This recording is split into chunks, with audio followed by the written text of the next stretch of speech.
Indian temple is not a place of worship or prayer. Are you aware of this? It is not a place of worship or prayer. Today, because you don't know what else to do, you're going and doing things that everybody else is doing everywhere. Nobody ever leads a prayer in the Indian temple. These were… there's a whole science of building a temple. This is called as Agama Shastra.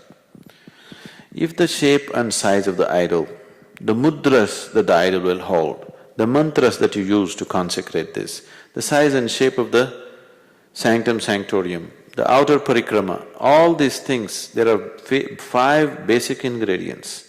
If these five things are properly matched, it will become a very powerful field of energy. So the tradition tells you, every day in the morning before you go to work or anywhere else, first thing is you have a shower, go sit in the temple for some time and then go out into the world. It is like a public battery charging place. Once you go into the world, the nature of the world, the physical, material world is such, once you go into the world, every transaction in the world is like this. My profit is your loss is my profit. If you are not in a certain way, there is a possibility of friction in every single transaction in your life. Isn't it so? Yes? Every word that you utter, every little thing that you exchange, everywhere you can fight with somebody. Because in everything it is like this, if you have… somebody has to get something, somebody has to lose something. This is the nature of the material existence. When it is so, unless you are in a certain way within yourself, unless you found something valuable within yourself, at every point you will fight. See, people are driving on the streets, they're all on the edge, smallest thing, they're willing to pounce upon each other. Isn't it so? You don't own the road, just if you go into his lane or he comes into your lane, something happens.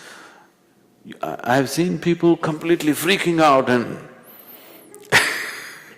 do you see this? Because every transaction is a friction if you are not in a certain way within yourself. So every day you go there, charge your batteries and go out so that you sail smoothly through the day and come back. It is also said in the tradition, once you're in the spiritual path, you need not go to the temple. Are you aware of this? Once you're in the spiritual path, you need not go to the temple, because now you have self-charging methods. You're charging your own batteries. You don't need to go to the public charging place. So the Indian temple was never a place of worship or prayer. Even now it is not so, though people are slowly trying to make it like a church where they go and pray and ask for this and that. Otherwise, in the tradition they told you, you have to sit there for some time. At least in South India it's still alive. I think in North it's generally dead. People who come from South India are aware they must sit in the temple for some time. But now they're just touching their bottom to the floor and going away. You can…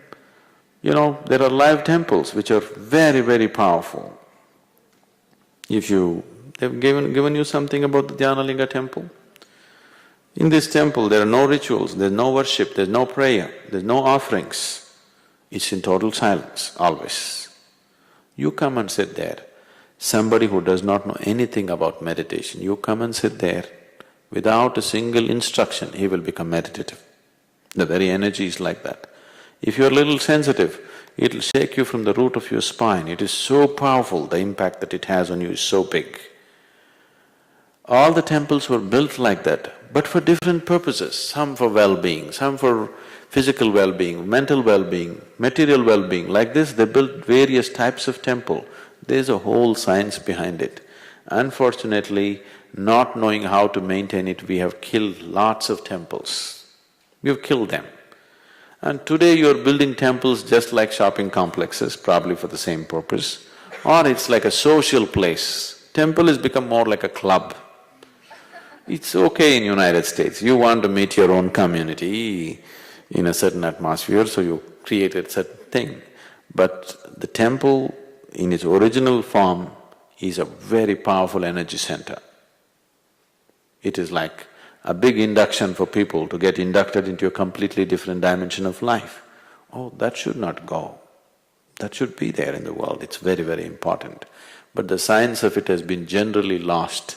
It is just being done ritualistically, not knowing the intricacies of what it involves.